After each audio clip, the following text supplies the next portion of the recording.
umfaro ephethe ofish kusho ukuthi wena awunamandla okudoba. Kusho ukuthi ufish na ungakufaro sondela uzongizwe ekugcineni ngizoyiyeka nje le ndaba yami inde kabi. Umufish engaku come class umufish engaku ufaro namandla okunibopha for 400 years ningaphumeleli. Abasangizwa lapha.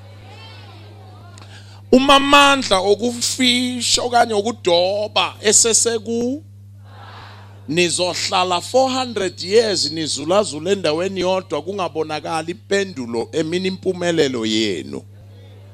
Kodwa once uMoses waphakamisa induku kwafa inhlanzi amanzi abayigazi ngoba igazi nje asho isivumelwano esisha.